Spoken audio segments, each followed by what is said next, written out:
हिंदुस्तान में मुस्लिम personal board ने अपने मेंबरान से कहा है, मुसलमानों से कहा है, सेकुलर हिंदू भाइयों से कहा है और भी गैर मजहब के रहनुमाओं से कहा है, ये कानून इस्लाम के ऊपर खतरा नहीं है बल्कि आने वाले हर मजहब के ऊपर खतरा है।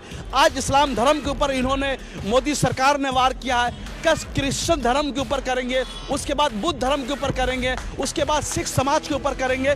तो इस तरीक़ा से तमाम धार्मिक मजहबों के ऊपर आनन फानन वो हमला होता रहेगा, हमला करता रहेगा। आज मुसलमानों को इन्होंने टारगेट किया है, कल समझिए कि सिख को करेंगे, बुद्ध समाज को करेंगे, जैन समाज को करेंगे। मोहतरम नाजरीन, आप देख रहे हैं सरपरस्त सिलसिला, मैं हूं महबूब रजा सिद्दीकी। आज 5 मई है, 5 मई को सुप्रीम कोर्ट में वक्फ अमेंडमेंट कानून को लेकर के सुनवाई थी। Chief justice of India Sanjeev Khanna की बेंच ने क्या कहा है वो हम आपको बताएंगे, और गवर्नमेंट ऑफ इंडिया के तरफ से सॉलिसिटर जनरल तुषार मेहता ने क्या अपना हल्फनामा में जमा किया था वो भी हम आपको बताएंगे, और अगली सुनवाई कब होगी वो भी मैं आपको बताऊंगा। मगर इस वक्त की जो सबसे बड़ी खबर यह है, chief justice of India Sanjeev Khanna की बेंच ने कहा कि इसकी अगली सुनवाई 15 मई को होगी। मेरी बात कहने का मतलब यह है कि ये जो मौजूदा चीफ जस्टिस ऑफ इंडिया है संजीव खन्ना साहब, ये 13 मई को सबको दोष हो जाएंगे, और उन्होंने कहा मैं कोई भी उजलत में या कोई भी जल्दबाजी में कोई भी जजमेंट या फैसला देना नहीं चाहता हूँ, या हुक्मनामा सादिर करना नहीं चाहता हूँ। इसलिए कि ये मुद्दा बहुत बड़ा मुद्दा है। बड़ा मुद्दा होने के साथ साथ मैं आपको बताते चलूँ कि समझिए कि चीफ जस्टिस ऑफ इंडिया कहा कि मैंने सारे फाइल को समझ लिया है, सारे फाइल को देखने के बाद, समझने के बाद ये मुझे समझ में आई है कि उजलत वाला मामला नहीं है। और उसके बाद उन्होंने एक जुमला कहा है कि जब तक के जिस तरीक़ा से पहले तमाम फैसलों के ऊपर अबूरी रोक था, डिनोटिफाई किया गया था, वक्फ काउंसिल में या बोर्ड में कोई भी इजाफी मेंबर को नहीं लिया जाएगा। वक्फ बाय यूज़र का जो मामला था वो एज इट इज़ रहेगा, उस पर कोई भी कानूनी दाव पेच नहीं होगी। मगर मुस्लिम पर्सनल बोर्ड ने जो गवर्नमेंट ऑफ इंडिया की तरफ से हल्फनामा दिया गया है, उन्होंने कहा कि झूठ के नाम पे पुलिंदा था, झूठी हल्फनामा पेश किया गया, झूठा दावा दिया गया है। और एक चीज़ कहूँ, थोड़ा सा उधर आप हट जी, हाँ उस तरफ जी, हाँ। और एक चीज़ कहूँ कि एक बात, अपनी बात समझ में आती है कि उन्होंने कहा है कि जो 11 साल में प्रॉपर्टियाँ बढ़ी है 116% बढ़ी है, ये झूठ है, ये गलत है। वो कैसे गलत है वो बताएंगे। और उन्होंने कहा कि जिस तरीक़ा से 2013 से पहले 18 लाख, वो नंबर्स भी मैं बताना चाहता हूँ, वो नंबर था जो टोटल जो जमा हुआ था 18,29,163.896 एकड़ ज़मीन जो था वक्फ बोर्ड के पास था, वक्फ काउंसिल के पास था जो था। उसके बाद जो 11 सालों में हुआ है 20,92,072.536 एकड़ ज़मीन। तो कहने का मतलब है 116% का जो इजाफा हुआ है ये सरासर झूठ पर बात है। और जिस तरीक़ा से ये गवर्नमेंट ने ये वाजे नहीं किया कि जो रजिस्ट्रेशन हुआ था वो कब हुआ था, 13 से पहले हुआ था या 13 के बाद हुआ था, किस तरीक़ा से हुआ था, नहीं हुआ था, उसको क्लियर नहीं किया। तीसरी अहम बात, उन्होंने अपने हल्फनामा में ये नहीं किया, जो इन्होंने कलेक्टर को इजाफी पावर दिया था उस पावर के बारे में इन्होंने कोई जिक्र नहीं किया। तीसरी बात, उन्होंने कहा था कि जो हल्फनामा गवर्नमेंट ऑफ इंडिया की तरफ से पेश किया गया था कि सारी प्रॉपर्टी जो है वक्फ जायदाद का जो मामला है ये मजहबी मामला नहीं है, वक्फ कानून एक इदारा है। तो इसको मुस्लिम पर्सनल बोर्ड ने सरासरी खंडन किया है कि वक्फ जायदाद का मसला, वक्फ कानून जो है ये सरासरी जो है पूरा जो है एक मजहबी मामला है, एक दीनी मामला है, एक इस्लामी मामला है। वक्फ को इस्लाम से अलग नहीं किया जा सकता है और इस्लाम की रूह में शामिल है। इस्लाम का हमेशा से मकसद रहा है गरीबों की देखभाल करना, यतीमों की देखभाल करना, नादिरों की देखभाल करना, बेवाओं की देखभाल करना। तो इसी मकसद के तहत सबसे पहले हुजूर सरवर कायनात सल्लल्लाहु अलैहि वसल्लम ने ज़मीनें खरीद करके, बाग खरीद करके वफ़ किया था। और वो सिलसिला हुजूर सरवर कायनात के ज़माने से चला। सहाबा कराम ने भी वो सारी चीज़ें जो है ज़मीनें खरीद करके, बाग खरीद करके वो वफ़ किया। अल्लाह तबारक व तआला ने बार बार ये कहा है, आपकी जो बेहतरीन चीज़ हो, आपके ज़िंदगी में जो अच्छी चीज़ हो, आप जिससे मोहब्बत करते हैं, अल्लाह के नाम पर वफ़ कीजिए। तो मुसलमान जब से इस्लाम कायम है उस ज़माने से ही समझिए कि अपनी प्यारी चीज़ों को वफ़ किया करते थे। और वो वफ़ इसलिए करते थे, अल्लाह का फरमान था, मेरे नबी की हदीस भी है, गरीबों की खिदमत करना है, यतीमों को देखना है, मजबूरों को देखना है, ज़रूरतमंदों को देखना है। तो सारी प्रॉपर्टी के ज़रिए जो वाकिफ़ के मकासद होते थे, वो मकसद के क्या मकसद के तहत वफ़ किया। अगर उनका मकसद गरीबों के लिए था, मदरसा के लिए था, मस्जिद के लिए था, खानका के लिए था, कब्रिस्तान के उसी मकसद के तहत कर दिया गया था।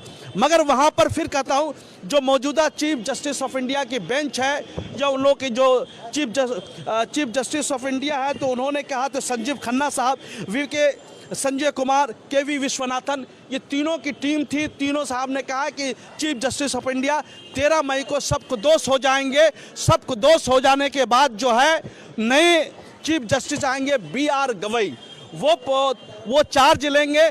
चार्ज लेने के बाद जो है अपनी रिपोर्ट पेश करेंगे, अपनी सारी सुनवाई पेश करेंगे, सारी चीज़ को देख रेख करेंगे, सारे मामलात को देखेंगे। समझ लीजिए, एक चीज़ फिर मैं कहना चाहता हूँ, जो वफ़ का सारा मामला है, सॉलिसिटर जनरल तुषार मेहता साहब जैसे ही सुनवाई की स्टार्ट हुई, तो उन्होंने कहा कि मामला जो है कुछ हफ्ते के लिए इसको आगे बढ़ा दिया जाए। तो उनकी बात को सुन करके चीफ जस्टिस ऑफ इंडिया ने 15 मई का डेट दे दिया। यहाँ पर एक अहम कुछ नुक्ता मैं आपके सामने में बताते चलूँ। अहम नुक्ता, सबसे पहला बड़ा नुक्ता ये है कि जिस तरीक़ा से हम लोगों ने आंदोलन स्टार्ट किया है, मुजाहरा स्टार्ट किया है, तहरीकें चलाई है, या बंद कमरे में हो या रास्ते में हो, तो एक चीज़ समझना है, ये मुजाहरा तहरीकें ये बंद नहीं होनी चाहिए, ये कंटिन्यू चलती हुई रहनी चाहिए। दूसरी अहम बात, इस मुजाहरे में या आंदोलन में या तहरीक में शांति के साथ, अमन के साथ मुजाहरा होना चाहिए। गांधी जी के उसूलों के नाम पर मुजाहरा होनी चाहिए और देश के संविधान के मुताबिक मुजाहरा होनी चाहिए। और तमाम हिंदुस्तान में मुस्लिम पर्सनल बोर्ड ने अपने मेंबरान से कहा है, मुसलमानों से कहा है, सेकुलर हिंदू भाइयों से कहा है, और भी गैर मज़हब के रहनुमाओं से कहा है, ये कानून इस्लाम के ऊपर ख़तरा नहीं है, बल्कि आने वाले हर मज़हब के ऊपर ख़तरा है। आज इस्लाम धर्म के ऊपर इन्होंने, मोदी सरकार ने वार किया है, कस क्रिश्चियन धर्म के ऊपर करेंगे, उसके बाद बुद्ध धर्म के ऊपर करेंगे, उसके बाद सिख समाज के ऊपर करेंगे। तो इस तरीक़ा से तमाम धार्मिक मज़हबों के ऊपर आनन फानन वो हमला होता रहेगा, हमला करता रहेगा। आज मुसलमानों को इन्होंने टारगेट किया है, कल समझिए कि सिख को करेंगे, बुद्ध समाज को करेंगे, जैन समाज को करेंगे। आप जानते हैं कि इसी बीच में जो है मुंबई में जैन समाज के मंदिर को तोड़ दिया गया। तो एक चीज़ समझ में आती है, सुप्रीम कोर्ट वक्फ कानून अमेंडमेंट एक्ट 2025 के नज़ाकत को समझ रही है, उनकी अहमियत को भी समझ रही है। तो इसीलिए chief justice of India Sanjeev Khanna साहब ने बहुत ही अच्छी तरीक़ा से कहा कि भाई ये उजलत में ये फौरी फैसला देने वाला, ये हुक्म सादिर कर देने वाला मामला नहीं है। और उन्होंने अपने आने वाले सुप्रीम कोर्ट के chief justice of India BR Gavai को और उनकी बेंच इस केस को लीड करेंगे। दूसरी अहम बात, और भी इसमें अर्जियाँ दाखिल हो गई थी, उस अर्जिया को उन्होंने खारिज कर दिया गया है। मेरे कहने का मतलब आपको मैं इसलिए आज मगरबी बंगाल वक्फ बोर्ड के मैं सामने में हूँ, ये सामने में वक्फ बोर्ड आप देख रहे हैं, ये वक्फ बोर्ड के सामने में आने का मतलब ये है कि हर पल पल की खबर वक्फ अमेंडमेंट एक्ट को लेकर के सरकार क्या कहती है, गवर्नमेंट क्या कहती है, सेंट्रल गवर्नमेंट, और सुप्रीम कोर्ट क्या कहता है, मुस्लिम पर्सनल बोर्ड का क्या आदेश हुक्म होता है, या जमीयत उलमा हिंद का क्या होता है, या रज़ा एकेडमी क्या होता है, या ऑल इंडिया सुन्नी उलमा बोर्ड का क्या होता है, या और भी दीगर ये जमात इस्लामी का क्या होता है, और भी दीगर तंजीम जो वक्फ को लेकर के रास्ते पर उतरी हुई है या काम कर रही है, या हिंदुस्तान के दानिश्वर या हिंदुस्तान के गैर दूसरे धर्म के मजहबी रहनुमा वो क्या कहते हैं, उस सारी बात को सुनना। इससे पहले मैं बार बार कहा हूँ कि सुप्रीम कोर्ट में इसको इसलिए चैलेंज किया जा रहा है, या चैलेंज हो भी रहा है। क्यों हो रहा है? इसलिए ये आर्टिकल देश की संविधान के आर्टिकल 14-15 के खिलाफ है, 26-25 के खिलाफ है, 29 और 30 के खिलाफ है। तो देश में कोई भी कानून पार्लियामेंट में अगर बनता है वो संविधान के खिलाफ हो, आइन के खिलाफ हो, लोकतंत्र और जमहूरियत के खिलाफ हो, तो उस कानून को सुप्रीम कोर्ट में आप चैलेंज कर सकते हैं। यह आपको संविधान ने हक दिया। मगर यहीं पर कुछ लोग कहते हैं, बीजेपी के लीडर कहते हैं, बीजेपी के मंत्री कहते हैं कि भाई मुसलमान देश के कानून को नहीं मानता है। तो मैं बता दे चलूँ कि सुप्रीम कोर्ट हो या पार्लियामेंट हो, सबसे बड़ा जो है वो देश में हमारा आइन है, संविधान है, कॉन्स्टिट्यूशन ऑफ इंडिया है। उसके आगे कोई नहीं है, ना उसके आगे सुप्रीम कोर्ट है, ना उससे आगे से पार्लियामेंट है, ना अंतरी है, ना मंत्री है, ना संतरी है, ना चीफ मिनिस्टर, ना राष्ट्रपति, कोई भी उसके आगे नहीं। सब उसके मातहत आते हैं। सबको कॉन्स्टिट्यूशन ऑफ इंडिया में जो लिखा हुआ है, ये जो हमारे संविधान में लिखा हुआ है कानून, उसको मान करके चलना होगा। तो संविधान में तो लिख दिया गया है भाई आप अपने मुताबिक अपना धर्म की चीज़ें कीजिए, अपने मुताबिक धार्मिक इदारे बनाइए, आप अपने मुताबिक वर्शिप की जगह, इबादत गाह की जगह बनाइए, सब चीज़ बनाइए, हर चीज़ कीजिए। ये संविधान ने आपको हक दिया, आप जैसे चाहिए उस तरीक़ा से कीजिए। और बोला गया है कि यहाँ कंपोजिट कल्चर, साझी विरासत, हर कई किलोमीटर के तौर पे यहाँ की ज़बानें चेंज हो जाती है, भाषाएं चेंज हो जाती है, कल्चर चेंज हो जाती है।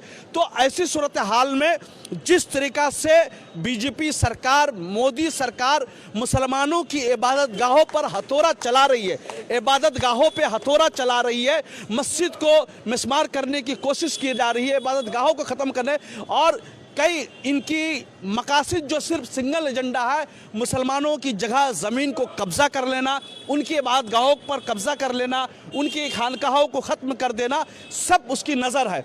और सारी चीज़ें अपने मित्र मुकेश अंबानी, अडानी को दे देना चाहते हैं। आप जानते होंगे जो वक्फ कानून जो समझिए कि जो सुनवाई हुई थी, उसके बाद जो पहला इसके ऊपर जो हमला हुआ था मध्य प्रदेश में हुआ था। मध्य प्रदेश के पूना डिस्ट्रिक्ट में 30 साल पुराने मदरसे के ऊपर बुलडोजर चला दिया गया। फिर मैं बार बार एक चीज़ कहता हूँ, एक चीज़ मैं बार बार आपके सामने में हर स्पीच में या हर रिपोर्टिंग में इसलिए मैं लेके आता हूँ कि हमारे देश के पार्लियामेंट में वक्फ अमेंडमेंट 2025 से पहले भी एक कानून पास हुआ था। मैं हर हिंदुस्तान के व्यक्ति तक, हर व्यूवर्स तक, हर फॉलोवर्स तक ये बात पहुंचा देना चाहता हूं, और ये नोट भी कर लीजिए, रिकॉर्ड भी कर लीजिएगा। The place of worship act 1991, place of worship act मतलब जो इबादत गाह है उसको वर्शिप बोलते हैं, वर्शिप की जगह, मंदिर मस्जिद वगैरह। तो ये एक्ट में लिखा हुआ है, एक्सेप्ट अयोध्या मंदिर को छोड़ करके लिखा हुआ है कि 15 अगस्त 1947 से पहले जितनी इबादत गाहें जिस सूरत में थी, जिस हालत में थी, उसी हालत में रहेगी। चाहे मंदिर हो या मस्जिद हो या चर्च हो या गुरुद्वारा हो, उसके ऊपर कोई भी छेड़छाड़ नहीं होगा। तो मैं फिर पूछता हूं कि हमारे इससे पहले जो चंद्रचूड़ साहब चीफ जस्टिस फॉर इंडिया थे, वो ज्ञान पापी मस्जिद में सर्वे का हुक्म किस बिना पर दे दिया? ये सर्वे का हुक्म नहीं देनी चाहिए था। चंद्रचूड़ साहब से गलती हो गई, उनको नहीं देना चाहिए था। याचिका दायर को ये बोल देनी चाहिए था। प्लेस ऑफ वर्शिप एक्ट यहाँ पर आ चुका है, उसके मुताबिक उनको बहाना चाहिए। संभल की मस्जिद के ऊपर जिस तरीका से बार बार हथौड़ा चल रहा है, ये नजरसानी हो रही है, ये बताया उसके ऊपर देखने की कोशिश, कब्जा करने की कोशिश कर रही है। और भी बहुत सारी इबादत को, सोमनाथ गिल में मस्जिद को 800 साल पुरानी मस्जिद को शहीद कर दिया, मदरसे को शहीद कर दिया, कब्रिस्तान को शहीद कर दिया। तो ये तो भाई प्लेस ऑफ वर्शिप एक्ट बार बार कह रहा था कि ये एज इट इज रहेगा, मगर इसके ऊपर हथौड़ा चल गया, सब चीज चल गया। ये चलने के बाद जो है आपको समझना है कि आप अगर इस बिल के खिलाफ और इस कानून, काला कानून वक्फ अमेंडमेंट के खिलाफ अगर आंदोलन कर रहे हैं, मुजाहिरा कर रहे हैं और तहरीकें चला रहे हैं, तो ये बिल्कुल सही कर रहे हैं। नंबर 1, आप कॉन्स्टिट्यूशन ऑफ इंडिया के मुताबिक कर रहे हैं, उसके आर्टिकल को बचाने के लिए कर रहे हैं, उसके आर्टिकल की हिफाजत में कर रहे हैं। दूसरी बात, पार्लियामेंट में जो कानून the place of worship act 1991 पास हुआ था, उसको बचाने के लिए कर रहे हैं। मगर बीजेपी के लोग जो लोग कर रहे हैं वो समझिए कि संविधान के खिलाफ भी काम कर रहे हैं और आइन के खिलाफ भी काम कर रहे हैं। और जितने लोग बोले इस बिल के लेकर के आए हैं, तो भाई कपिल सिब्बल ने एक चीज पूछा था भाई कि भाई हमने कहा था कि अमेंडमेंट लेकर के आइए, जब हम आपको नहीं कहा अमेंडमेंट लेकर के आइए तो अमेंडमेंट किसके लिए? भाई दुनिया में जितना कानून बनता है जिसके लिए बनता है उससे इजाजत ली जाती, उससे पूछी जाती है। यह कानून हमारे लिए बना, माइनॉरिटी मुसलमानों के लिए बना, मुसलमानों को तो पसंद ही नहीं है, तो किस कानून को लेकर? आप किसान के कानून बनाते, किसान को पसंद नहीं है। आप जिसके लिए जो कानून लेकर तो उसको पसंद ही नहीं है, तो ऐसा कानून को हम लोग निकारते हैं। मगर फिर बोलता हूँ, अगली सुनवाई 15 मई की होगी। नए जो new chief justice of India होंगे BR गवई के नेतृत्व में होगा, उनकी क़यादत में होगा, उनकी बेंच जो भी ऑर्डर देगी, जो भी फैसला करेगा। मगर उस वक्त तक हम लोग को अपना मुजाहरा तहरीके जारी रखना है। मैं फिर बोलता हूं, हर लोग इस न्यूज़ को ज़्यादा से ज़्यादा शेयर करें, लाइक करें, कमेंट्स करें और हक बात को समझे। और इसकी टेक्निकल पॉइंट्स भी है, मैंने बहुत सारे इस वीडियो में बताया, उसको समझिए। अपने हिंदू भाइयों को भी बताइए, अपने बगल में पड़ोसियों को बताइए। ये कानून जो है संविधान के खिलाफ है। पार्लियामेंट में जो कानून पास हुआ था the place of worship act, उसके भी खिलाफ है। और लोकतंत्र हमारा जमहूरी मुल्क है, इबादतगाह सपोकन उसके भी खिलाफ है। मतलब हर चीज़ के खिलाफ ही खिलाफ है। बीजेपी को समझिए कुछ समझ में नहीं आता, सिर्फ पूरे देश में हिंदू मुसलमान दंगा करवाना चाहते हैं, हिंदू मुसलमान में बंटवारा करवाना चाहते हैं, कोई भी इबादतगाह को महफूज रखना नहीं चाहते हैं। तो भाई जो वोट दिया उसके भी प्रधानमंत्री, जो नहीं दिया उसके, इसको समझने की जरूरत है। Thank you very much. आप देख रहे थे सरप्राइज न्यूज़ लाइव। वक्फ बोर्ड मगरबी बंगाल से डायरेक्ट लाइव था। सुप्रीम कोर्ट का जो आज हियरिंग हुई है उसके मुताबिक मैंने बातें रखी। अगली सुनवाई 15 मई को होगी, उस वक्त तक हम लोग को तहरीक को जारी रखना है। कैमरामैन जिसान के साथ DJ महबूब रजा सिद्दीकी, शुक्रिया। हम मतलब हिंदू मुसलमान हिंदुस्तान की जनता इसको खारिज करते हैं। न कल माने थे, न आज माने हैं, न क़यामत तक मानेंगे। अगर जरूरत पड़ी इस कानून के लिए भूखे भी रहेंगे, प्यासे भी रहेंगे, नंगे सर भी रहेंगे, नंगे पैर भी रहेंगे, मगर कानून को वापस करवा के रहेंगे। हर दिल में शमा जला देंगे, हर लोग को बता देंगे ये संविधान के खिलाफ है। यहीं से अपनी बातें खत्म करता हूं। अस्सलाम वालेकुम।